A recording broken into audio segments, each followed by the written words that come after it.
presidente López Obrador en su primer informe quiso enviar un mensaje de confianza y seguridad en su proyecto y de haber vencido las resistencias de adversarios y de la oposición. A pesar de que hay, como reconoció, malos resultados en la economía y también en la inseguridad. Soy José Buendía, vamos a analizar el informe presidencial que ayer presentó el presidente López Obrador. Le dejo mi Twitter, José Buendía MX. Gracias por estar por nosotros en este programa en el que todas las ideas se pueden cuestionar siempre que se debatan. Vamos a ver unos datos y arrancamos aquí en el foro. Uno de los principales mensajes del primer informe de gobierno de López Obrador fue transmitir seguridad en el rumbo de su gobierno y de que su cuarta transformación avanza sin obstáculos y resistencia.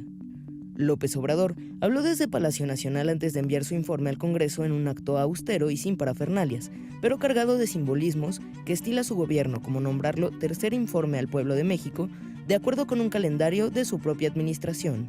El Congreso también inició periodo de sesiones en medio de críticas y el reclamo de la oposición por la reelección de Muñoz Ledo en la presidencia de la Cámara, en vez de permitir la rotación con otra fuerza política en el segundo año de la legislatura.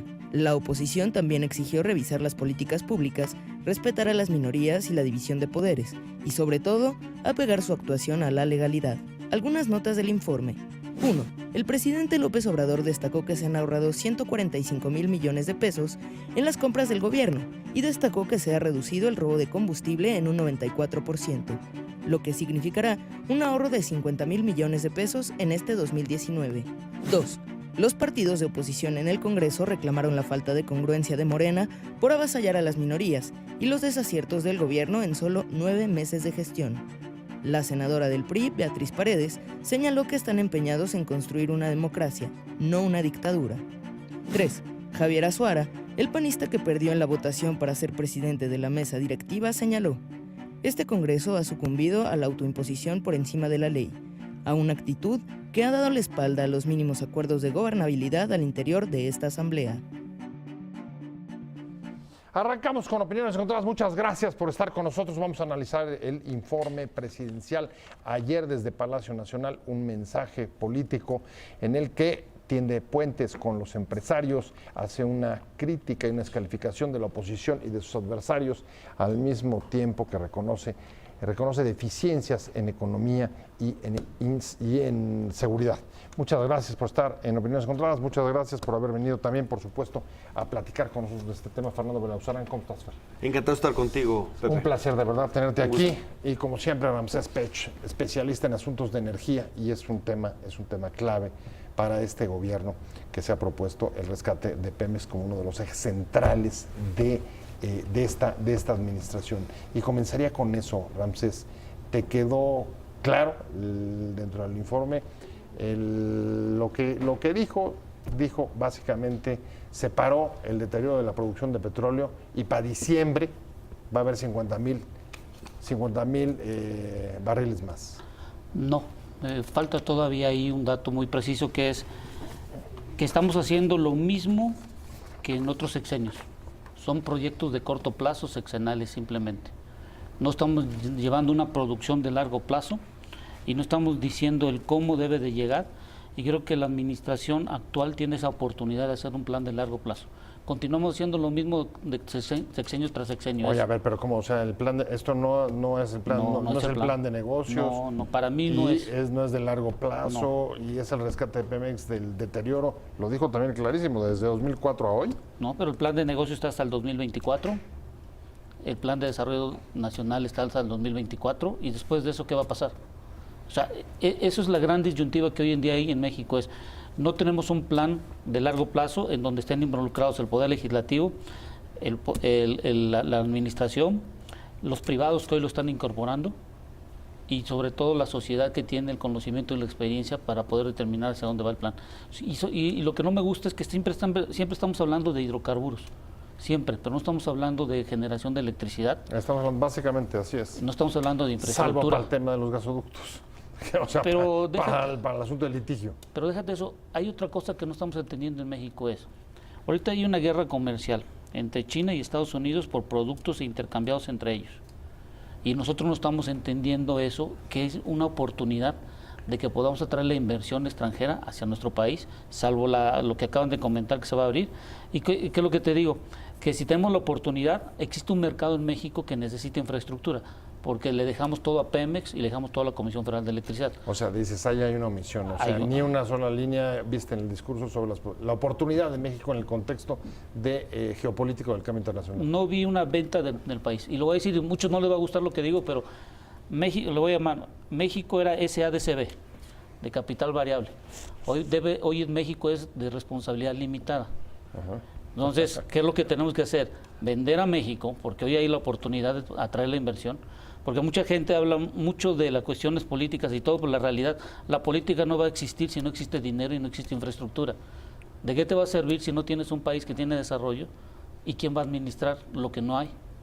Bueno, pues la verdad es que si como dice Ramsés, no hay un plan de futuro y planeación de largo plazo en el caso energético, sí hay un plan de futuro en la parte política, porque hasta donde yo vi, Fernando, no sé si compartas, hubo una defensa del proyecto de la Cuarta Transformación, incluso diciendo esto no solo va bien, sino no tiene oponentes ni obstáculos enfrente. Sí, bueno, yo diría que en lo único que tiene claridad este gobierno, que se ve que tiene sustento, tiene visión hacia dónde quiere ir, es en concentrar el poder y perpetuarse en el poder. Ahí lo tiene bastante claro, ¿no? Este exabrupto trumpeano, porque a Trump también le encanta ridiculizar a sus opositores, enfrentar a sus opositores, eso denigra mucho el debate público, pero es funcional, sirve, porque mantiene a sus bases fuertes, en pie de guerra, en pie de lucha, a la ofensiva, digamos, ¿no? Y lo hace con toda claridad. Y sí, él está pensando en cómo consolida su proyecto, aunque la verdad es que las cosas no le están funcionando porque el otro no tiene claridad. La verdad es que desaprovechamos el momento en que Estados Unidos estaba creciendo. Tuvo un crecimiento un poco insólito, consistente, que llegó a más de 3%. Eso ya se acabó. Y la pregunta es, si el capitán no supo aprovechar el viento a favor, ahora que viene la tormenta, ¿cómo nos va a ir? Tiene razón, toda tormenta tiene sus posibilidades, pero si no tiene claridad para aprovechar esas ventanas de oportunidad que le da la tormenta que se avecina, pues nos puede, en lugar de aprovecharla a nuestro favor, nos puede arrastrar. A ver, no tiene claridad. Otra de las cosas que me parece que fueron importantes ayer en el informe es el puente, la mano o el saludo, como le queramos llamar, incluso el agradecimiento a los empresarios, que parece una señal de acercamiento después de la distancia y, digamos, la frialdad con la que se condujo, por ejemplo, relaciones o antiguos aliados como Carlos Slim desde la cancelación de Texcoco. ¿Cómo lo interpretaste tú? Es una apertura parcial todavía, porque algo como voy a comentar. A ver, hoy en día tenemos un mercado creciente en México que necesita cubrir las demandas de cuanto a la parte energética. Entonces, las guerras comerciales hoy en día es financiero, económico y energético.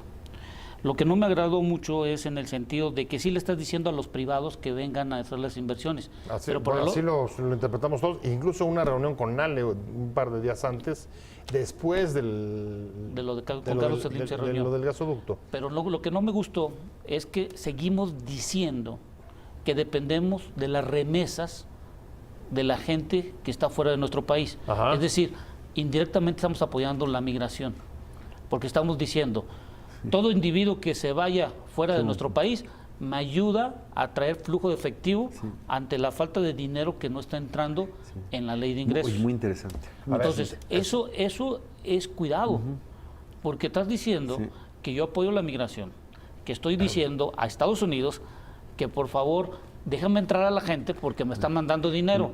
Y la parte que le das a los empresarios dices, oye, ¿dónde está la gente que necesita el consumo si le estás diciendo que se salgan? Es que a falta de crecimiento interno, las remesas tienen una gran importancia. Pero lo terrible de todo esto es que nuestra política migratoria no la decidimos soberanamente. Aunque no lo haya querido decir así, la verdad es que no la impuso. Donald Trump nos impuso la política migratoria y le costó un tuit. La Unión Europea le dio más de 6,000 millones de euros a Turquía para que pudiera aceptar a los sirios. Tercer país seguro. Para que fuera tercer país seguro. A México por recibir a todos los que están solicitando asilos, nada. Y estamos persiguiendo con militares, aunque tengan el escudo de la Guardia Nacional, a los migrantes, generando, por cierto, una crisis humanitaria, porque dice Andrés Manuel, sin violar los derechos humanos, espérense, lo que pasa es que en Estados Unidos es escándalo la forma en que tienen a los migrantes en la frontera sur. Pero nosotros donde los tenemos que están asentados está peor. La verdad es que está peor. Nada más que aquí la pregunta es ¿por qué no hay escándalo? Por problemas, pero a los que no se les va a pasar son a las organizaciones internacionales de derechos humanos. Y va a venir, y cuando lleguen las resoluciones... Ahora, Ramsés critica el tema de las remesas por el mensaje implícito que lleva. Sí. Sin embargo, a ver, hay una cosa que parece cierta. Ha habido una contracción de la inversión muy fuerte en los primeros 9 meses de este gobierno, y este gobierno necesita, creo que es otra de las cosas importantes del informe, necesita, dijo, es indispensable la inversión privada. Sí, claro. Hay una, digamos, reagrupación o un cambio de señales o recuperar viejas alianzas. Regreso con... Reconocimiento que el presidente Andrés Manuel López Obrador hizo del apoyo de la iniciativa privada durante la primera etapa de su gobierno. Empresarios destacados afirmaron que seguirán impulsando inversiones en el país. Olegario Vázquez Aldir, director general de Grupo Empresarial Ángeles, afirmó que la inversión privada nacional y extranjera seguirá fluyendo hacia México y consideró que el mensaje leído por el presidente fue positivo. La verdad, me gustó el mensaje del presidente. Hubo buenas cuentas en lo económico. Se dijo que crecieron las remesas, la inversión extranjera directa, hay finanzas públicas sanas. En síntesis, me parece bien, un mensaje positivo, expuso Vázquez Aldir al salir de Palacio Nacional. Entrevistado al término de este acto protocolario, Carlos Slim también dijo que espera que haya más actividad económica y recursos del sector privado invertido el próximo año. En tanto, el empresario Alfredo Harpelú reconoció que en su mensaje el titular del Ejecutivo solicitó que la iniciativa privada incremente sus inversiones en México. Yo considero que este es el mejor momento para hacer inversiones en México. Hemos tenido otros momentos que creemos que es compleja la situación internacional, pero en México están dadas las condiciones para invertir. Vivo en Oaxaca, donde hay muchas oportunidades. Tenemos todo el ánimo de que esa región sea más favorecida y tenga mayor crecimiento en el corto plazo, aseguró el empresario, después de conocer el informe del presidente. Informó Grupo Imagen. Ahí tienen las imágenes. Una de las partes destacadas del informe, en efecto, fue el agradecimiento, el mensaje, las señales hacia los empresarios que en los tiempos recesivos que se avecinan en el mundo y que por supuesto también se viven en nuestro país, el contacto, la inversión son indispensables. ¿Qué está pasando ahí? ¿Tú qué interpretas? Yo lo interpreto, primero, es insólito que un presidente haya reconocido a un empresario en un informe de gobierno. Yo no lo recuerdo. Primera vez que en la historia. Nombra, sí, por lo menos yo no lo recuerdo. En la historia moderna. Que haya reconocido acá. Es no fue a uno. Fue básicamente, conoció a dos, fue a Slim, Antonio del Valle, Slim y al otro que le dio un espaldarazo fue a Manuel Bartlett después de que se conocieron sus 25 casas ocultas. Pero aquí lo interesante es, crean un problema con los gasoductos. Ese es su problema. Lo solucionan en beneficio de los que estaban. No crees que fue el gran acuerdo para el país, así como se ve, pero solucionan el mismo problema que ellos crearon y le dan gran alaraca por hacer. Por supuesto, Slim se beneficia y acepta estar en la mañanera con otros en su entrevista, y luego está, bueno, es su interés, nadie puede oponerse a eso, es parte. Lo interesante es que una cosa es que te digan, para no pelearse, sí, viene la inversión, y otra cosa es que lo hagan. ¿Qué se necesita para que lo hagan? Certeza jurídica. Pero si tenemos un presidente que amaga a los jueces y que les dice, los que me amparan, los que amparan contra mis proyectos los voy a señalar, los voy a exhibir para que haya un escarnio, eso no da seguridad. Si va a la laguna y dice, a ver, ¿quiénes quieren que concluyamos el Metrobús de aquí? Pues eso no da certeza y seguridad. Ese fue el golpe del aeropuerto. lo que me parece que ahí está la raíz de que hayamos desperdiciado la oportunidad para generar gran inversión. El golpe del aeropuerto fue a la certeza. ¿Quién tiene la certeza de que en otro capricho no lo perdamos? Porque tú dime, ¿con base en qué artículo tiene el presidente facultad de suspender un aeropuerto cuando ya están todos los contratos firmados? No existe. No tenía esa facultad, es el poder fáctico. ¿Y qué garantías tienen los empresarios cuando el poder fáctico del presidente es el que se impone? ¿Qué garantías? Pregunta Fernando. Yo te preguntaría, Ramsés, al mismo tiempo hay un catálogo de proyectos que se ha estado mencionando en la opinión pública, cerca de 1,600, incluso la posibilidad de entrar, como tú decías en tu intervención pasada, a asociaciones con Pemex para inversión en la industria energética. ¿Ese no puede ser suficiente disuasivo como para cambiar la relación con los empresarios? Bueno, entonces lo vamos a plantear esto desde el crecimiento y ojalá que cambiaran. Cuando se pone el cero no hay crecimiento. El cero denota nada. O sea, no hay ni para acá ni para allá. Se llama estancamiento. Estancamiento. Ajá. ¿Qué es lo que sucede? Que la actividad económica primaria, secundaria y terciaria, y la primaria lo voy a definir, son los recursos naturales que se aprovechan. La secundaria es lo que tú transformas de los recursos naturales por donde está Pemex y la Comisión Federal de Electricidad. Y la terciaria son todos los servicios. Las dos primeras dependen de la segunda. La segunda crea el negocio. Y si el negocio no tiene las condiciones para tener un crecimiento, para que esa inversión se mantenga, la actividad terciaria no tiene a quien darle servicios, por lo tanto se va a contraer. O sea, tú no estás tan optimista, digamos. No, a pesar de que, y déjame hacer una pausa y regresamos, a pesar de que hay cosas sobre la mesa, no sé si lo que sucedió en el gasoducto, como se dijo o como se especuló, fue un revés, por ejemplo, las posiciones más duras del gobierno que querían desconocer ahorita te explico. los contratos. No sé si también lo que vimos por primera vez, un reconocimiento en el informe, sea algo más que solo un reconocimiento. Analizando el informe del presidente López Obrador, se incorpora también a la mesa Antonio Tolini, colaborador de El Soberano. Muchas gracias, Toño. Y Saque, como acabas de llegar. Estamos hablando de la parte económica. ¿Qué significó este gesto? La primera vez que en un discurso el presidente nombra a un empresario.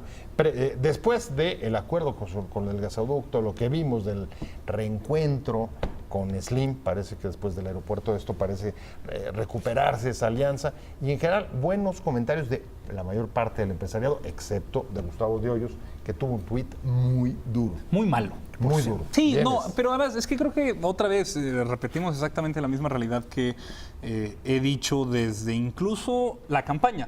En política no hay sorpresas, hay sorprendidos. La relación de Andrés Manuel López Obrador con los empresarios siempre ha sido muy buena.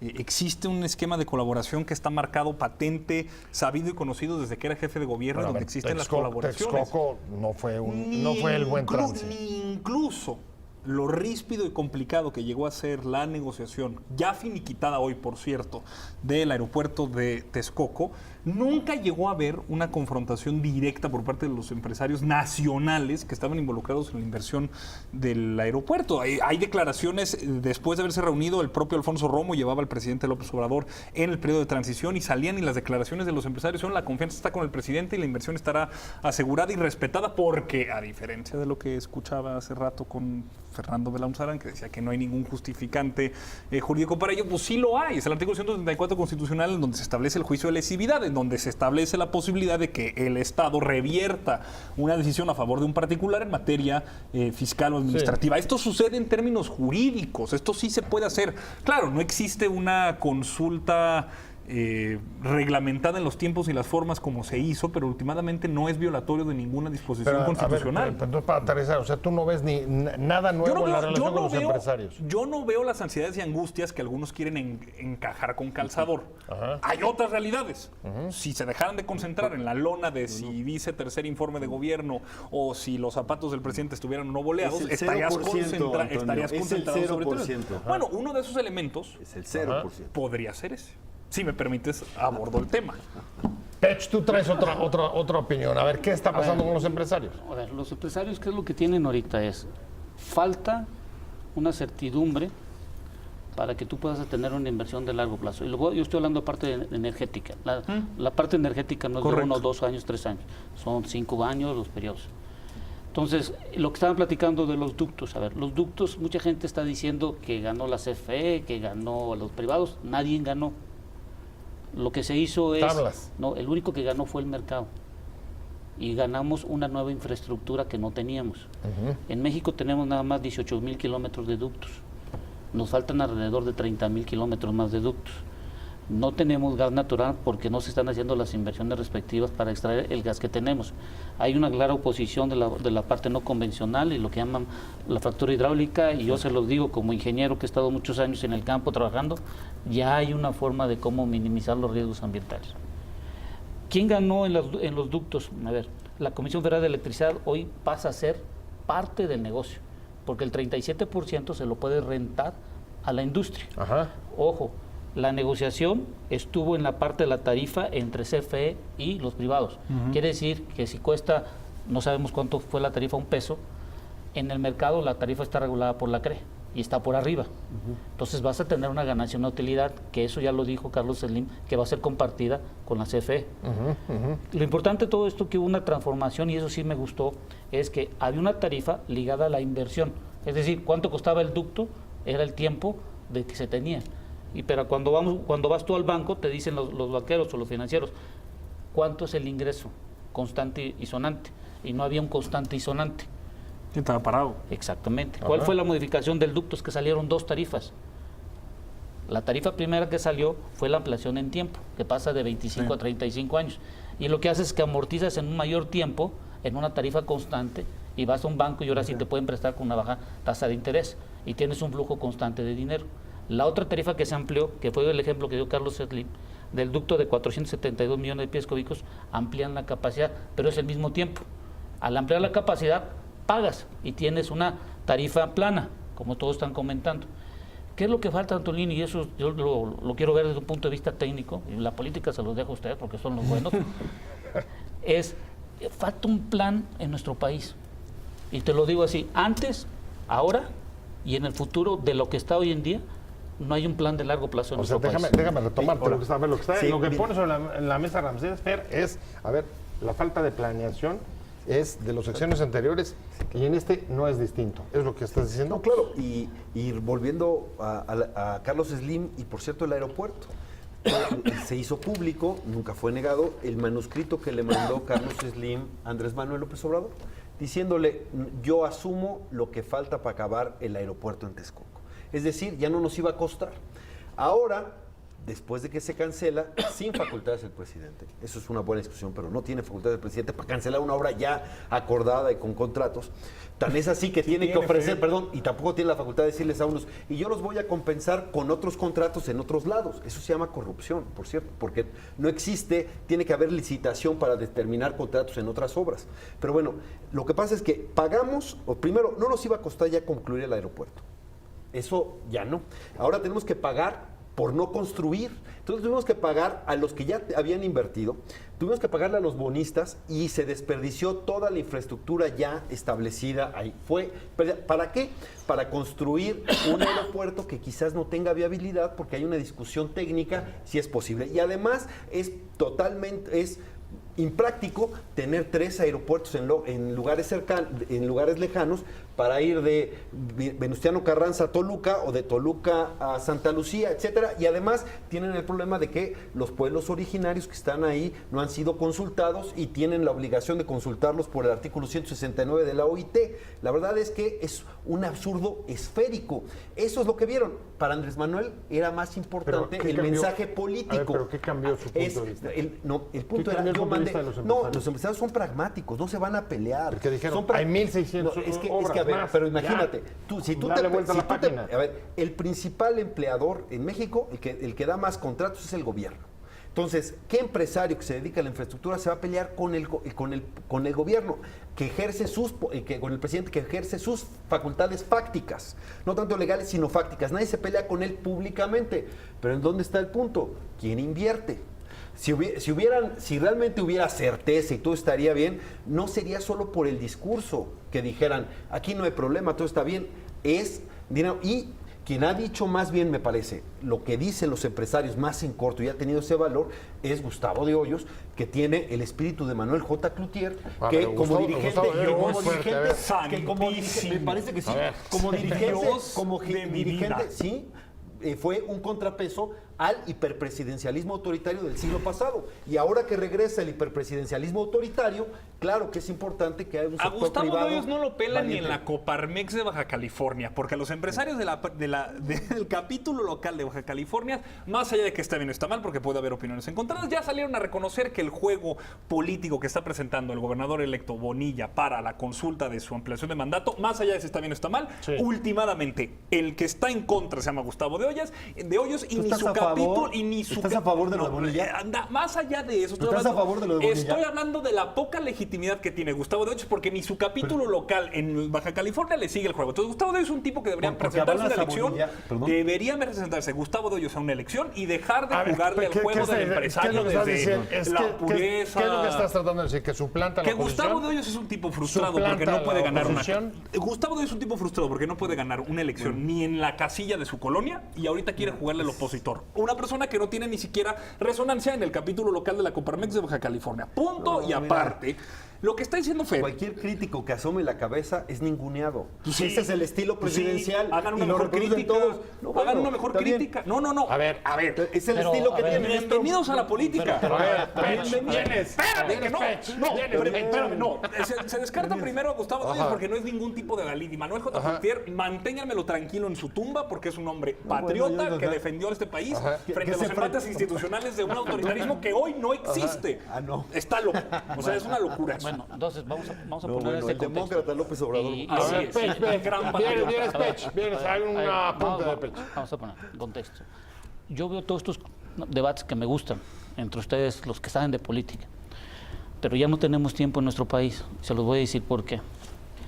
Desaprovechamos, por ejemplo, la Segunda Guerra Mundial, cuando hicimos la expropiación del 38, vino la Segunda Guerra Mundial y pudimos haber tenido una infraestructura muy buena en cuanto a energía. La desaprovechamos. Ahorita, a partir del año 2010, empezó una guerra económica en el mundo y no hemos intervenido nosotros a crear nueva infraestructura. Se va a pasar este momento. Yo lo que quiero plantear, y que ojalá que me tuvieran poquito de paciencia cuando digo de planeación, es los anteriores sexenios y el actual tiene la gran oportunidad de crear un plan de largo plazo de 40 años. Y te lo pongo como ejemplo, Estados Unidos empezó en el 73. Y en el 73, en el 2015, ya es la primera potencia de producción de hidrocarburos en el mundo. Controlan el precio del barril. Tiene más de 450,000 kilómetros de ductos, más de 200,000 kilómetros de oleoductos, que almacenan más de 50 días. Y la pregunta es, ¿qué vamos a hacer nosotros hoy ante esta gran oportunidad de una torre de Babel económica, financiera y energética que hoy en día está? Porque no estamos entendiendo el idioma, y me incluyo yo también.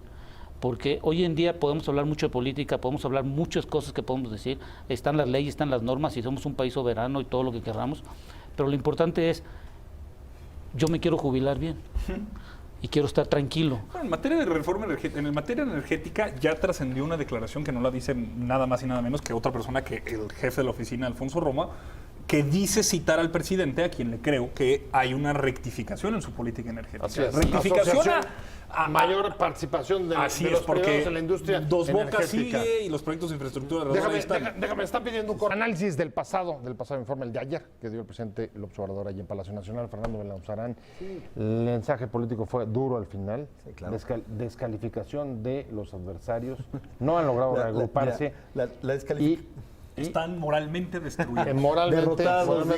derrotados. Exacto. Pues sí, porque, exacto. Y a ver, ¿sí hay una crisis de la mira, oposición en este país o no? Claro que hay una crisis de la oposición y no fue por la elección fue un síntoma de esa crisis de la partidocracia y tenemos que hacerlo. Ahora, tenemos que prepararnos para unos nuevos tiempos en donde el Estado otra vez ya se ha diluido la frontera entre el gobierno y el Estado está lanzado para hacer una maquinaria electoral del gobierno. No es algo que... es algo que tenemos las pruebas, ahora sí que los pelos de la burra en la mano. Presentamos una denuncia en el Instituto Nacional Electoral demostrando que los servidores de la nación son militantes, fueron dirigentes e incluso candidatos de Morena. Esos son los que manejan los programas sociales y los van repartiendo en un programa, por cierto, opaco. No hicieron una convocatoria pública y claro que sí es violatorio. Tan es así, todavía no han llegado al fondo. Tan es así que hacían propaganda personalizada y como medidas cautelares se les quitó. Incluso no había llegado al gobierno cuando ya los había reclutado. No fueron reclutar funcionarios públicos del Estado para repartir los programas sociales sin sesgo. Pero bueno, hay nuevas circunstancias y la oposición se tiene que rearticular. Pero bueno, a mí me da risa que se suba al nicho de su pretendida superioridad moral a quitarlos. Mira, que un presidente que use a las iglesias evangélicas para repartir cartilla moral me llama inmoral, mira, me encanta, ¿no? Ahora, sí, me encanta, me divierte. Termino diciendo una cosa, nada más para decir, no necesito el aval presidencial ni el aval de sus seguidores. No queremos ser una oposición cómoda al régimen, no les queremos agradar, no queremos que nos digan cómo ser. Qué bueno, queremos ser perfectamente incómodos y en eso estamos y no necesitamos que nos pongan una estrellita para decir qué buenos opositores son, ay, qué morales son, y dónde van a celebrar su superioridad moral. En una de las 25 casas de Bartlett que ocultó en su declaración patrimonial, con Bonilla en Baja California van a festejar su superioridad moral, o con Porfirio Muñoz Ledo que se quiere reelegir violando la ley orgánica de la Cámara de Diputados, que nos sigan dando clases de superioridad moral. Dos temas sobre la mesa. Debilitamiento de la oposición, sí, pero también se desaparecen fronteras entre el gobierno y el Estado y se convierte en maquinaria electoral. ¿Cómo ves tú? Nunca creo en los últimos 40 años ha habido tal diferencia tan clara, sustentada, legal y jurídica y políticamente entre el Estado y el gobierno. Lo que dice Fernando me parece hasta mezquino, porque... ¿Dónde? Es que es sorprendente. No, Antonio, es que Fer, los 150 millones de pesos que estaban destinados en el Fondo de Transición se supo, se sabía, se publicó, se destinó para el Censo del Bienestar, que evidentemente eran personas que antes de entrar al gobierno tenían una simpatía clara con la Cuarta Transformación o la advenediza Cuarta Transformación. Y es legal que comprometieran recursos públicos y ser funcionarios. Es que es dinero que está asignado para un equipo político que se reclutó en una cosa que se llama el Censo del Bienestar y que utilizaban el logo de la transición, que era Andrés Manuel López Obrador 2018-2024, y que ahora dice Gobierno de México y que por ley está establecido, porque yo he ido a la gente a ver a los centros integrados de bienestar, hace mucho no creo que camines tú, Fernando, pero cuando llegan los servidores de la nación dicen, ¿qué tal? El Gobierno de México, encabezado por el presidente López Obrador, está haciendo la entrega a usted a lo que por derecho es suyo, que es el programa social ABCDOE. Que les moleste que haya un compromiso vital político de la gente que ahora forma parte de las instituciones y que lo defiendan a capa y espada, bueno, es una cosa que les quedará en el prurito moral de cada uno y está bien. Cuando dicen que el presidente López Obrador tiene pretendida superioridad moral, no es pretendida. Claro que la tiene, porque una persona que no es corrupta puede acusar a los otros de corrupto y solamente así se les puede creer, pero no es algo que diga yo de mi ronco pecho, es una persona que está sistemáticamente desde un espacio público hablando, dirigiendo, orientando, construyendo sentido y la gente lo escucha. Difícilmente existe otra organización política en este país que no nada más tenga un chusco comentario que pueda ser simpático 1 o 2 días o 1 o 2 ciclos de noticia. Un programa político distinto, diferente, que logre poder darle sentido a la gente que está viendo a López Obrador y dice, ok, ¿sabes qué? Hay una serie de cosas que no me convencen. Que es cierto, existen varios temas que todavía la gente no tiene el mismo nivel de apreciación positiva como tiene a la figura del presidente, 70, 75%. Sí, críticas y cuestionamientos. Hay críticas, por supuesto. Esas críticas y ese vacío, o sea, de veras que toda consulta genera honorarios, Fernando, es que te voy a mandar una factura, porque no es posible que no logren articular en esos espacios que sí existe de diferendos, un debate lo suficientemente sólido para que puedan decir algo que no sea la misma coyuntura en la que caen. Para ejemplo, un botón, el sector que tú conoces, Pech, institucionalmente, ¿estamos mejor en Pemex y en energía o no? A ver, vuelvo y repito. De tu sector. Bueno, vuelvo y repito. Pemex y CFE, cada sexenio le cambian la estructura y les asignan presupuestos. Ahorita Pemex, en la semana pasada, la Secretaría de Hacienda y Crédito Público sacó cuánto es la aportación que tiene Pemex comparada con el año pasado. Disminuyó en un 20%. Es menos ingresos que está metiendo Pemex. Donde hubo un incremento es en la venta de los combustibles en el IEPS. Aumentó hasta un 66%. Pero yo creo que la discusión... Lo que ha aumentado son los impuestos. Sí, en la parte de los combustibles, la recaudación. Yo creo que el punto de debate, y lo vuelvo y lo repito, y qué bueno que hay debates políticos y todo lo demás, pero creo que el punto central hoy en día se tiene que poner en la boca de todos nosotros la parte energética. Porque si no importa que nos estemos peleando o que estemos diciendo el presupuesto y todo lo demás, vamos a tener electricidad, materias primas suficientes para no estar dependiendo de aquí a 30 años de otros países, porque todo el mundo hablan de hidrocarburos y hablan de la producción y todo lo demás, pero la realidad es el 99.9% de toda actividad necesita electricidad. O sea, con esto me voy, tengo 2 minutos, uno para cada uno, menos palabras y más hechos, dice Pecho. No, bueno, ¿tú cómo ves, Fernando? No, claro, la oposición tenemos un gran reto y lo vamos a tratar de hacer y vamos a tratar...